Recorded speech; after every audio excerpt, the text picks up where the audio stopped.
Welcome sa ating panibagong series sa araw na to. We're starting a new series today.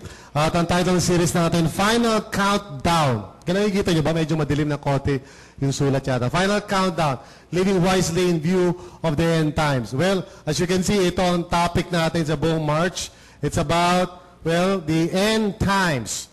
At sari-saring mga haka-haka mga tao pagdating sa end times. Of course, you know, yung topic na yan, medyo interesting talaga yan. Maraming mga tao ang medyo iniisip nila ano kayo mangyayari, di ba? I think, I'm not sure kung ilang taon na nakalipas, pero there was this movie done by Arnold Schwarzenegger titled The End of Days. How many of you have watched that movie? Napanood nyo ba yun? Right? Usually, yung mga ganyan mga parang tema na parang, you know, nakakatakot, di ba? I think, ewan ko, kung 2 years ago yun, there was another movie, 2012, na merong parang idea dyan na actually 2012 daw guguho ang mundo. Yung end of the world was 2012. Ayon doon sa tinatawag na Mayan calendar. So, ready na kayo. Sabi sa katayo mo, ready ka na ba? Mag-end of the world na mamaya. So, there's a lot of talk about the end times. Kaya this month of March, yan ang ating pag-uusapan. And you know, pagdating sa mga ganyan mga topic, ang daming spekulasyon. Okay? Ano ba ang mangyayari? No? Alam ko ganito, alam ko ganyan. Especially kung nagre-rely lang tayo sa mga sabi-sabi o kaya sa mga palabas o kaya sa mga, you know, anything other than the Word of God. Now, praise God, ang Panginoon natin does not leave us with parang no information whatsoever. Binibigyan tayo ng maraming information sa Bible. Although hindi kompleto, let me tell you, hindi kompleto ang information natin concerning the future. God does not tell us everything. Yun ang dahilan bakit minsan may pagkakaiba, minsan ang pagka-interpret ng mga tao about the details of what will happen in the future. Okay? Merong mga bagay na klaro. Amen? May mga bagay na clear, na alam natin. We can all be sure about it. Pero merong mga bagay din naman na parang pwede tayo magkaroon ng disagreement at hindi tayo kinakailangan mag-judge sa isa't isa. I'm going to talk more about that as the series goes on, okay? Merong mga issues, like for example, totoo ba yung rapture, yung gano'n-gano'n. There are things that not all Christians are in agreement. Hindi lahat ng Kristiyano ay nag-agree na gano'n yung eksaktong mga mangyayari. However, there are things that we can be sure of. For example, darating talaga ating Panginoon. Amen? We can be sure about that. Darating si Kristo muli. Physically, hindi siya darating na parang, you know, multo or anything. Darating siya physically, sabi sa Bible, and we will see Him. Now, yung ibang mga detalye tungkol doon, we may not be so definite about it. So, God gives us enough information na kailangan natin malaman. Pero, here's something I want you to understand tungkol sa mga bagay na ito. As far as the Bible is concerned, kaya lang gusto niya na malaman natin yung mga mangyayari in the future ay hindi para mag-speculate o manghula tayo.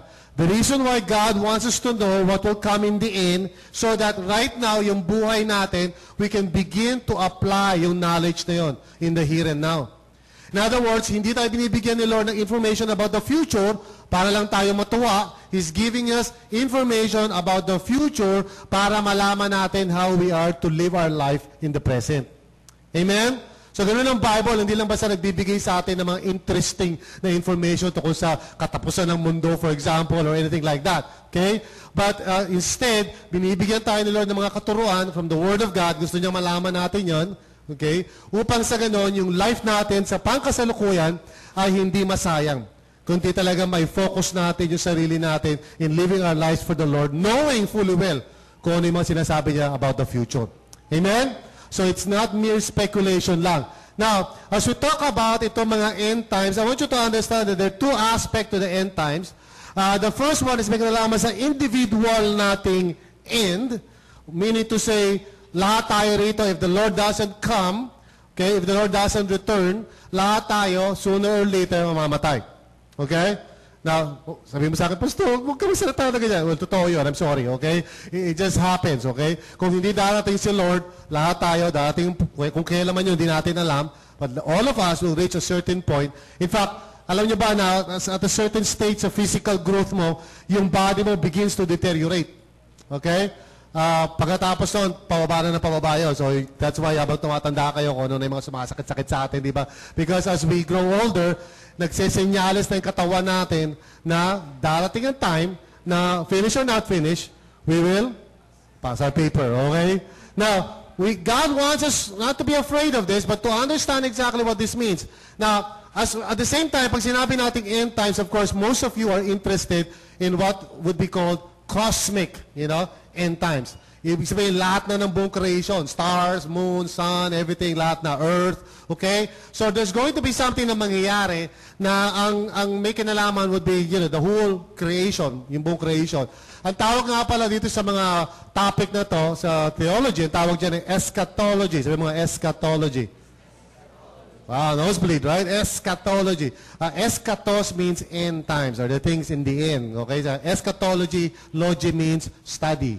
Okay? Parang biology. Okay? Eschatology. Okay? So, eschatology means the study of the end times. And that's why, it's very challenging kung anong gagawin natin sa month na ito because we only have 4 Sundays and I'm supposed to teach you eschatology. Alright?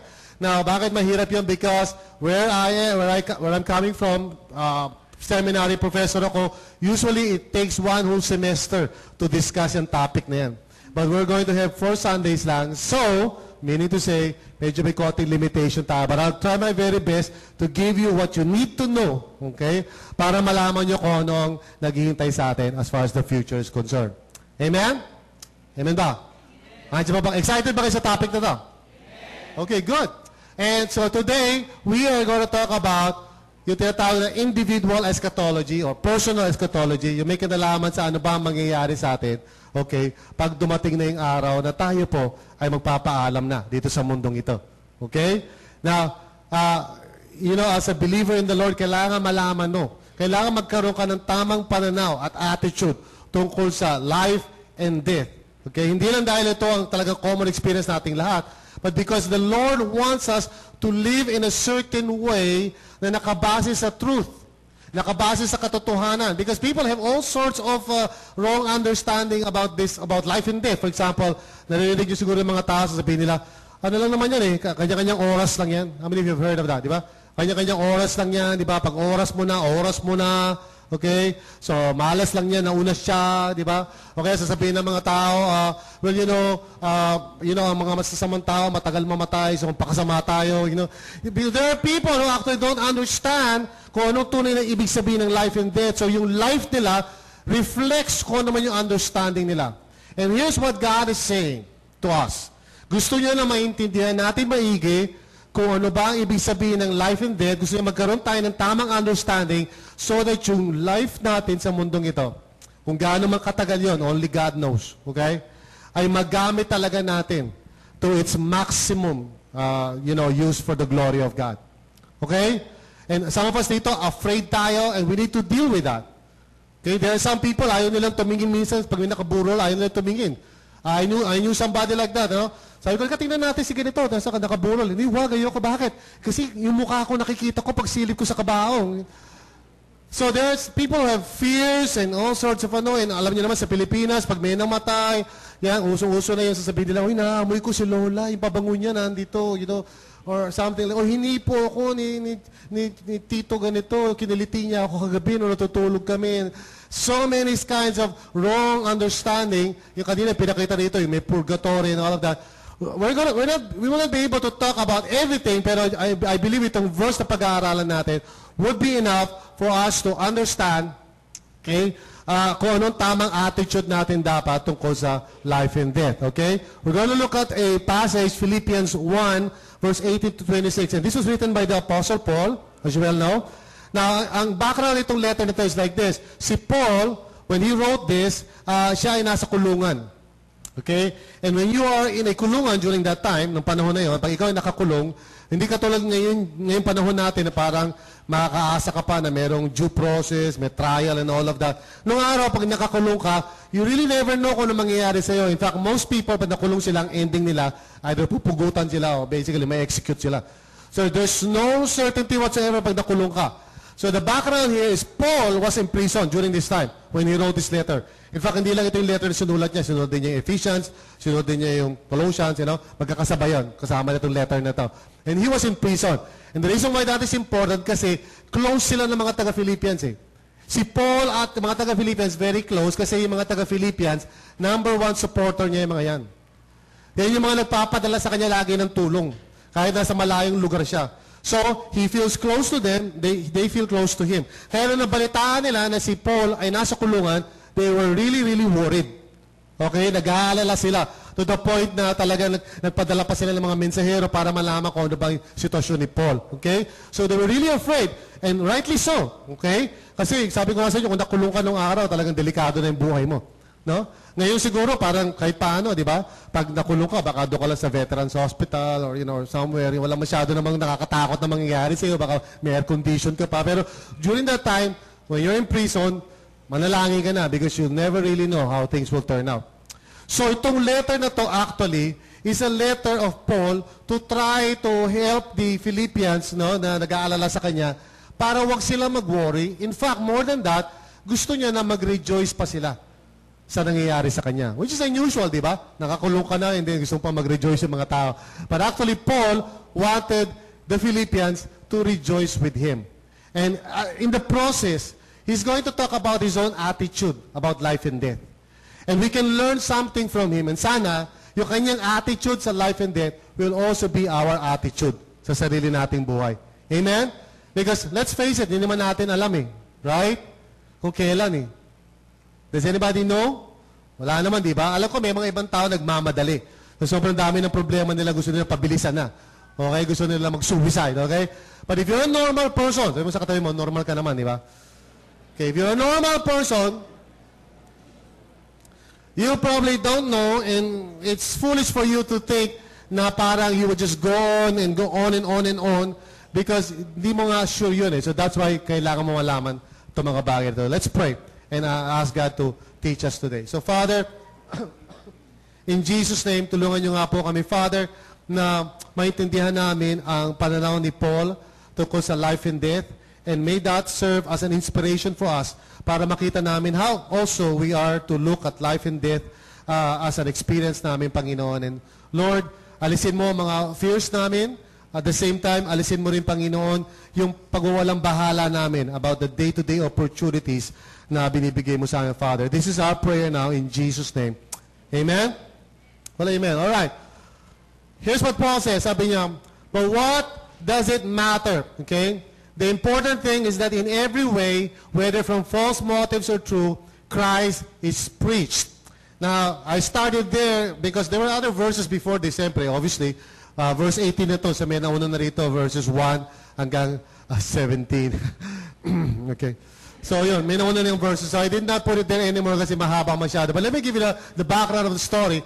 So si Paul nakulong, nag-aalala sila, and they're worried. Pero Paul said, sabi sa kanila, huwag kayo mag-worry. In fact, dapat kayo mag-rejoice kasi as a result ng pagkakulong niya, now, everybody knows, doon sa kulungan, sa palace, wherever, alam na nila bakit nakulong si Paul. In other words, alam nila, it was because of Christ, kaya siya nakulong. So it became a very powerful testimony sa lahat ng mga tao because na-realize na si Paul was not guilty of any crime. Nakakulong siya hindi dahil pumatay siya ng tao. Nakakulong siya hindi dahil meron siyang ninakawan. Nakakulong siya because he was preaching Christ. So dahil doon, kumalat yung balita that he was a man, inosente, nakakulong siya, suffering for what he believes in. So sabi ni Paul, I really rejoice. Bagamat nakakulong ako, you may think that's a very bad thing. Pero sabi niya, para sa akin, I'm really rejoicing kasi mismo yung pagkakulong ko has become parang an instrument para lalong kumalat ang tungkol sa ating Panginoon. Now, think about it for a second. Kasi tayo ayaw natin ang discomfort. Ayaw natin ang suffering. Di ba? Amen. Taas ang kamay. Ayaw mo na suffering. Come on, magpakatotoo ka. Totoo naman yan, di ba? Ayaw naman natin ng suffering. In fact, ang prayer natin lagi, Lord, sana i-bless mo ko, saka i-bless mo ko. That's our prayer, right? Because we don't want anything bad to happen for us. Wala pa ako nakitang tao nagpipray, Lord, sana maghirap po kami, sana magkasakit lahat ang mga kamag-anak ko, Nobody prays like that because everybody wants parang comfortable life. Okay? Gusto natin maging happy. But Paul has a different attitude about it. Sa kanya, whether maganda ang sitwasyon o pangit ang sitwasyon, iniisip niya ito, lahat ng mga bagay from the point of view of the kingdom of God. So iniisip niya na kahit ang negative yung nangyayari sa akin, I can still rejoice kasi nakikita ko yung positive effect nito. He's always looking at how God can be glorified kahit sa negative situation. Can we have that kind of attitude?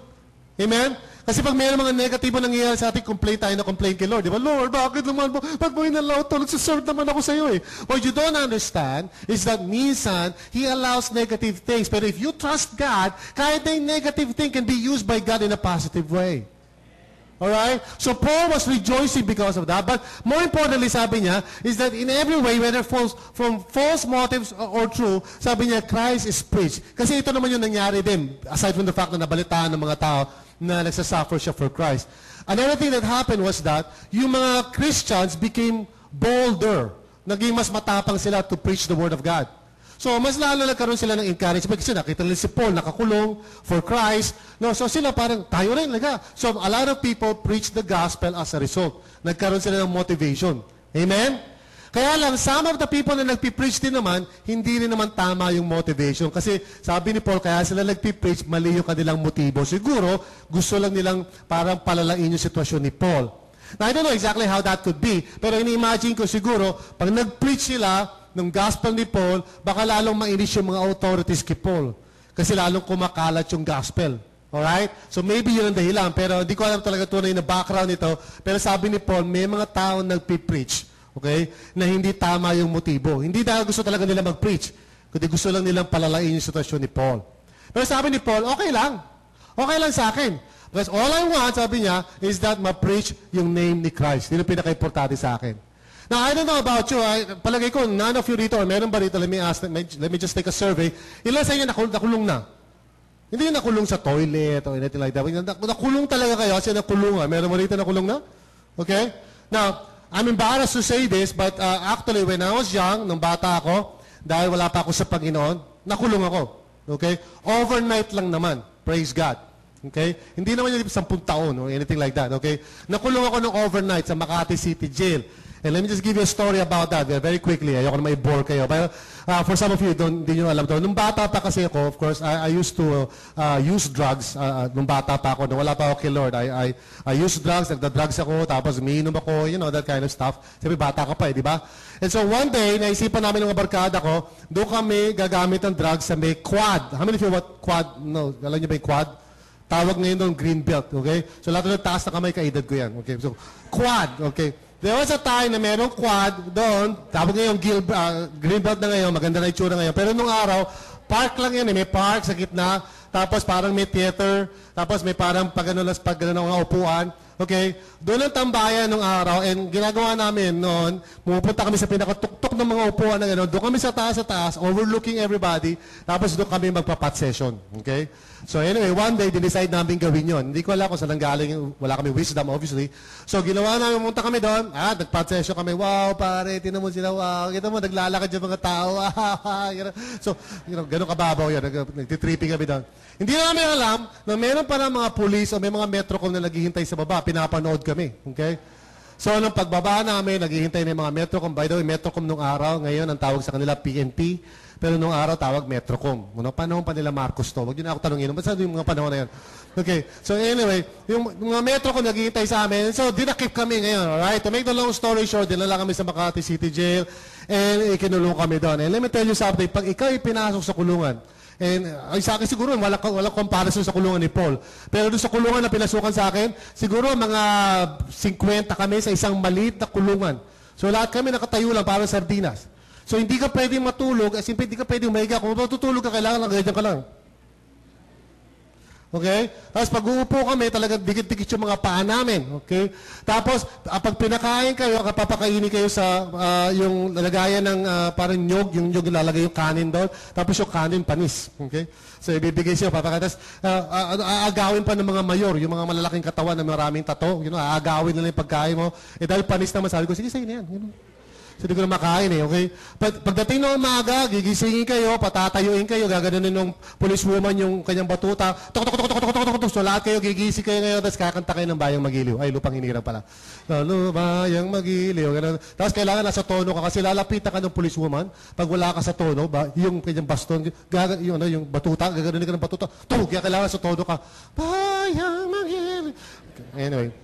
Alam niyo, sa totoo lang, nung na-experience ko yun, nabuti na nga lang, by the grace of God. Let me say this online, okay? Online ako eh. Online to.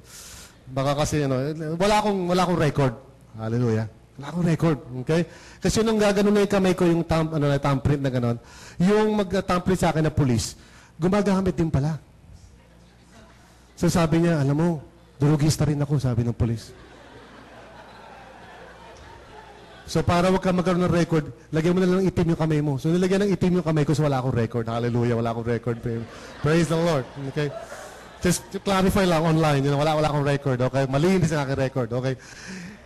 Anyway, when I was there, nakakulong ako mga kapatid, the last thing on my mind was, anything other than isa lang sa isip ko makalabas, makalaya ako doon. Ang hirap, di ba?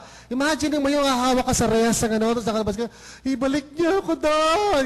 Hindi mo alam paano ka lalabas. Bakal yan right? So, wala sa isip ko anumang bagay except my own welfare.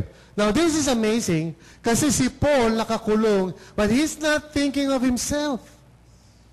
He's thinking about the spread of the gospel. Ang iniisip niya is that Christ will be preached everywhere. Now, for most of us dito, we don't even think about that. Hindi na natin iniisip na sana mas marami pa makakilala sa Panginoon. We just live our lives. We just live our lives the way na gusto natin para maging comfortable tayo, may mga dreams tayo. But we don't think about the millions and millions ng mga tao na hindi pa nakakarinig tungkol kay Kristo. And that should be the thing that must be foremost in our minds. Ang attitude ni Paul, wala akong pakialam kung nasa kulungan ako. Ang concern ko is that sana marami pa makakilala sa Panginoon. Shouldn't we have that kind of attitude as well? Amen? In fact, for some of us dito, lumilipas ang buong linggo. We don't even think about ano kaya ang pwede natin may contribute doon sa pag-spread ng gospel. Is there something we can do? Pastor, nagtatrabaho ko. Okay, nagtatrabaho ka. Is there something na pwede mong gawin? Pwede ka mag-support ng Brian. Pwede ka ba tumulong in some way para bagamat wala kang oras, yung gospel continues to spread kasi nakikiisa ka. You're helping. Ay, wala nang may amen Kasi for some of us dito, we live our lives only for ourselves. So sabi ni Paul, well, that's not how I look at life. Now, let's continue. So sabi niya, and because of this, sabi niya, I rejoice. Okay? Bagamat nasa kulungan siya, masaya siya. I rejoice, sabi niya. Yes, and I will continue to rejoice. And then bakit? For I know, sabi niya, that through your prayers and the help given by the Spirit of Jesus Christ. Alam niya, hindi siya nag-iisa. And that's amazing for an apostle to say, okay? Apostle siya. Isipin mo, doon siya sa tuktok ng spiritual, kumbaga, maturity. Apostle ka na, di ba? Right? So, parang isipin mo, kailangan pa ba niya ibang tao? Paul himself says, umaasa ako sa prayers ng mga tao. Umaasa ako sa support ng mga tao. Just a few days ago, naka-receive ako ng text message. Sabi sa akin, Pastor, how can I pray for you? Grabe, I was really blessed by that. That there are people actually were asking me, how can I pray for you? Okay? Usually kasi ako nagtatanong how can I pray for you? Naubos na yung load ko. Wala pa rin sumasagot. How can I pray for you? Naglalagay ako sa Facebook, how can I pray for you? May mga sumasagot. Yung iba, dead man. Minsan nilalagay pa ng iba, like. Hindi lang like lang siya na tinanong ko. How can I pray for you? Okay? Hindi ako humihingi ng like, okay? Humihingi, how can I pray for you? Anyway, I received this text message, sabi, how can I pray for you? And you know what? As a pastor, kailangan din namin ng prayers. Amen? In fact, lahat tayo dito kailangan natin ng prayers. In fact, kailangan natin supportahan ng isa't isa. And that's the reason bakit meron tayong community ship. Because gusto natin limitahan yung scope ng mga tao sa isang lugar para hindi nila mapabayaan ng isa't isa.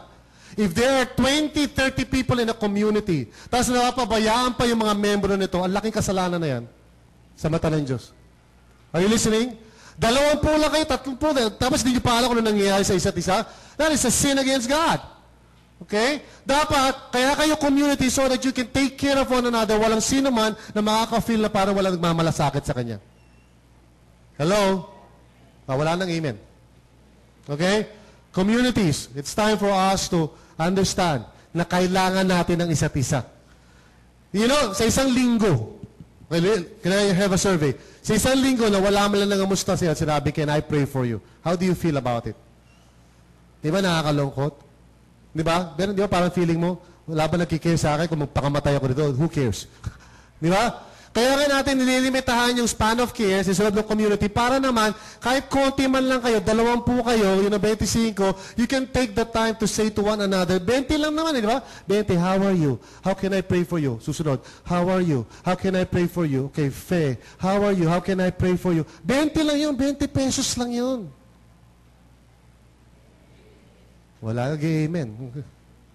Because Paul, you see, understands that there is a connection sa lahat sa atin, okay? Now, sabi niya, umaasa siya, now, you know, through the prayers and the help of the Holy Spirit, sabi niya, that what has happened to me will turn out for my deliverance.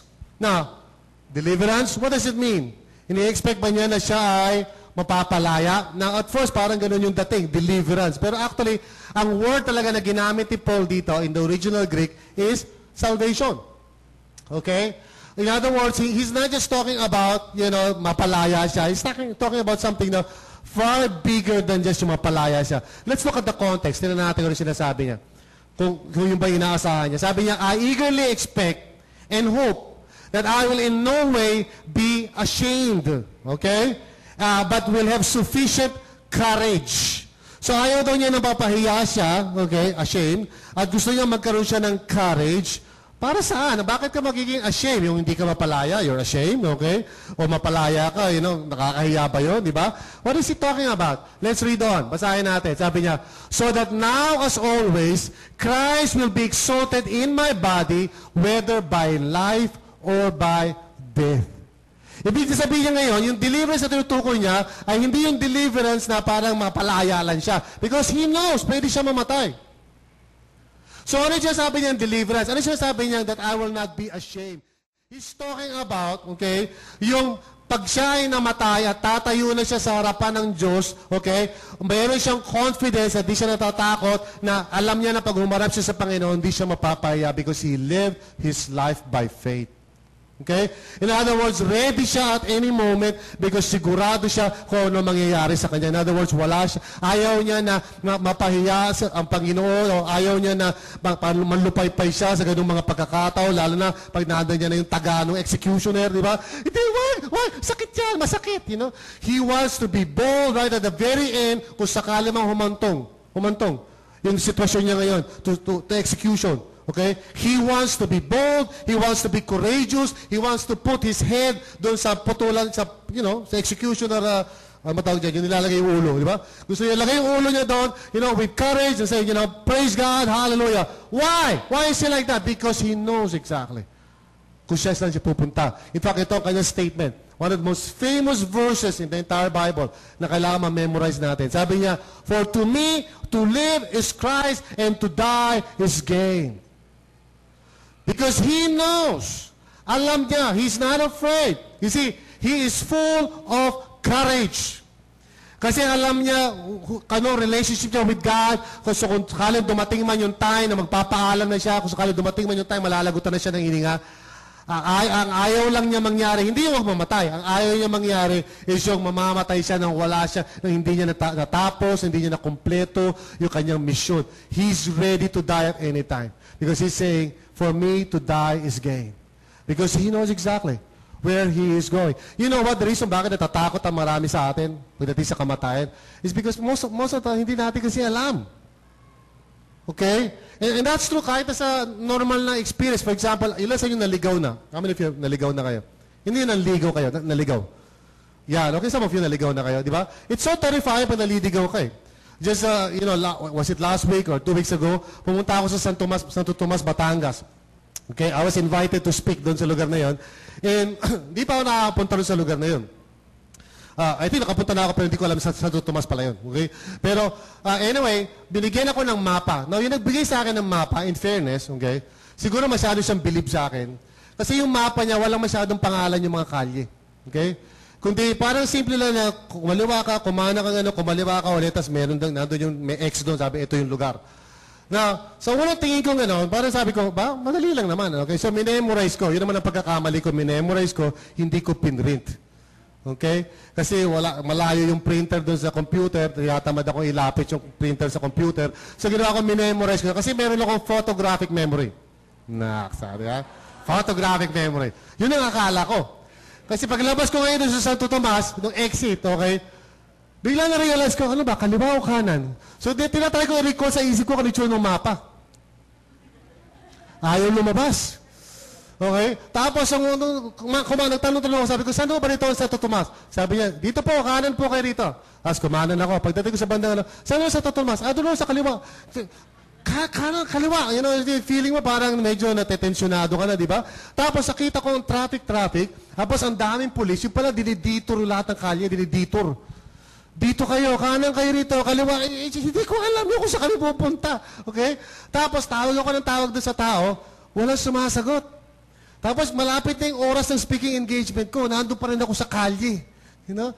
Tapos, sabi ko rito sa pinaka-Metro Manila, yung pinaka-nagta-traffic, sabi ko, Sir, saan mo ba rito ang Santo Tomas? Sabi sa akin, Sir, ito pong isang buo na itong Santo Tomas.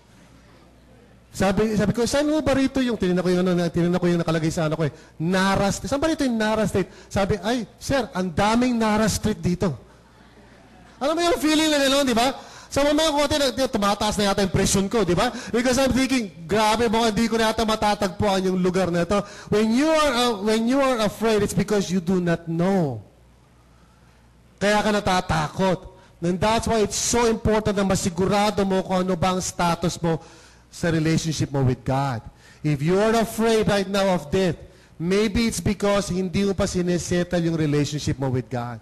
Because sabi ni Paul, if you know kung anong relationship mo with God, there's nothing to be afraid of.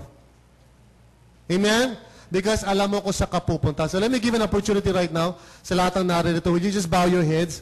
Baka there might be some of you dito na natatakot pa kayong mamatay. Okay? Now, in fairness, I'm not talking about yung physical experience. Okay? Kundi yung just the idea na mamamatay ka someday, maybe it's time for you na siguraduhin mo na kung ano yung relationship mo with God. So as every head is bowed, would you say this prayer? Father, ayoko na pong matakot. I want to surrender everything and trust in you, Lord Jesus. Salamat, Lord Jesus, na sa pamamagitan mo, wala na akong dapat ikatakot. Thank you, Lord. In Jesus' name. Amen. Now, si Paul had courage. And you know why he had courage? Because here's the principle na gusto kong i-share sa inyo. So, makakita, as a believer, I will always be a winner. Whether in life or in death. Lagi kang winner. If you are a believer, lagi kang winner. Sabi mo sa katabi mo, believer ka ba? Winner ka. See, if you're a believer, you're always a winner. Sabi niyo, whether, for me to live is Christ and to die is gain. Winner pa rin ako, either way. Okay? Because if I die, I go to be with Christ. If I live, I can still live in Christ. So wala akong talo. Anyway. Amen? Look at the next verse. Sabi niya rito. Okay? Next verse. If I'm to go on living in the body, ibig sabihin, mabubuhay pa rin ako. This will mean fruitful labor for me. Yun ang attitude niya. If I die, I go to be with Christ. Pero kung mabubuhay pa ako, my goodness, I can still serve God more and more. Marami pa akong magagawa in the kingdom of God. And I'm excited about that. Amen? So sabi niya ganito, yet what shall I choose? I do not know. Now, for most of you dito, parang hindi yun ang papipiliin ko kayo, mamatay kayo, mabuhay kayo, hindi kayo mahirapan mamili. Mabuhay. So yun ang gusto nyo, right? That's why pag nasa hospital kayo, parang kahit ano pang gastusin yan, basta mabuhay ka lang. But you see, sabi ni Paul, para sa akin, ganito ang point niya. I am torn between the two, sabi niya. Okay? Hindi yung torn between two lovers, kundi torn between two realities. Sabi niya, I desire to depart and be with Christ. Okay? Which is better by far. Now look at what he's saying. Pakinggan natin mahigit ito. Sabi niya, I desire to depart and be with Christ. Yung statement na very important. Pag namatay ang isang believer, immediately doon agad siya sa presence ni Christ. You see, please understand, pag namatay ang isang tao, nawawalan agad siya ng contact sa physical world. Hindi na siya nananatili rito. Dalawa lang pwede mong puntahan pag namatay ka. Either you go to be with Christ or you go to hell. Wala ka na, hindi ka na mamamali, hindi ka na mananatili dito. Hindi totoo yung pag may namatay, nagpaparamdam siya, kinikiliti ka, yung pabango niya, inaano niya sa salas. Yun, hindi totoo yun. Those are called familiar spirits. When a person dies, dalawa agad na pupunta niya, immediately, pagdilat niya, pagkatapos yung mga lagutan ng hininga, pagdilat niya, it's either si Christ na agad na makikita niya, or si Satan yung makikita niya. Alis sa dalawa. Okay? Walang middle ground, walang purgatorio. Let me tell you, saan galing ang idea ng purgatorio? Kaya na-imbeto yung purgatorio kasi ganito, alam ng mga tao ng araw na hindi pa masyadong nagiging perfect yung tao sometimes or oftentimes before he dies. So dahil iniisip na ang langit is a perfect place, at ikaw hindi ka pa perfect, ibig sabihin hindi ka pa gano'ng kabuti, hindi ka pa gano'ng kabait. Okay? So naisipan nila yung doktrina ng purgatorio. What is purgatorio? Meaning, pupunta ka muna sa isang lugar, sa gitna ng lupa at ng langit, mananatili ka muna doon ng ilang milyong taon, okay? Hanggang piniperfect ka. Para pag pumasok ka sa langit, perfect ka na, wala ka na kasalanan. So, kumbaga kaya pinupurga ka. Purgatorio, pinupurga ka muna doon. Okay? Now, that's the idea there. Okay. Now, hindi nyo alam to, no? Pero, yung mga tao nasa purgatory, wala silang magagawa for themselves. So sabi ng mga kamag-anak, paano yung mga kamag-anak namin sa purgatory? Kasi medyo masama pa sila o meron pa sila mga ugaling hindi maganda, namatay na sila. Paano yung mga kamag-anak namin? So sabi ng mga pare, ganito, okay, ito gagawin natin. Magbigay kayo ng pera para mapagawa natin yung Sistine Chapel sa, sa St. Peter's Basilica, okay? Sa Rome. Tapos magpamisa kayo. Kada misa nyo makakabawas ng ilang taon yun sa purgatorio.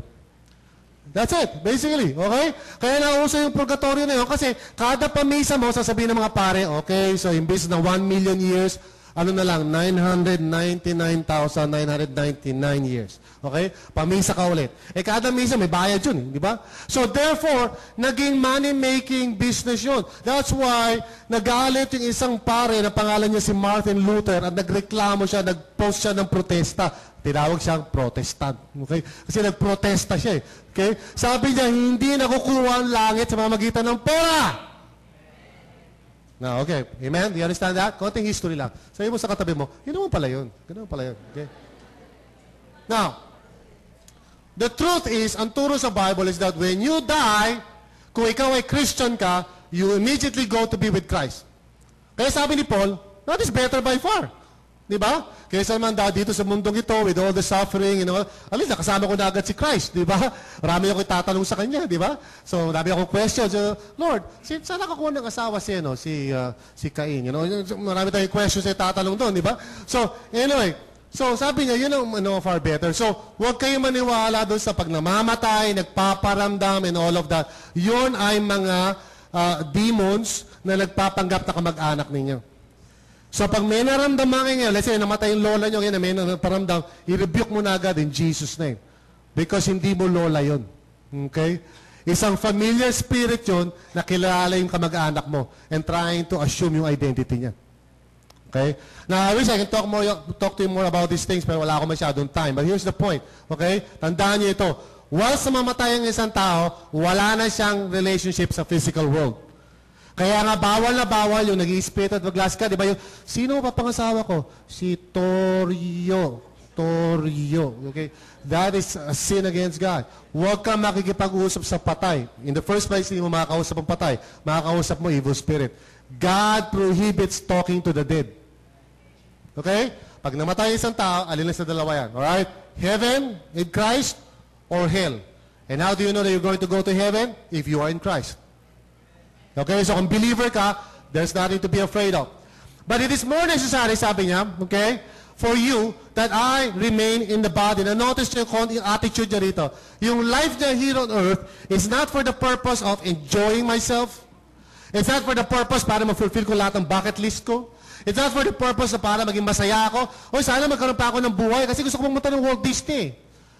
Paul looks at life as an opportunity to do more for the kingdom of God. Ganun kanyang attitude niya.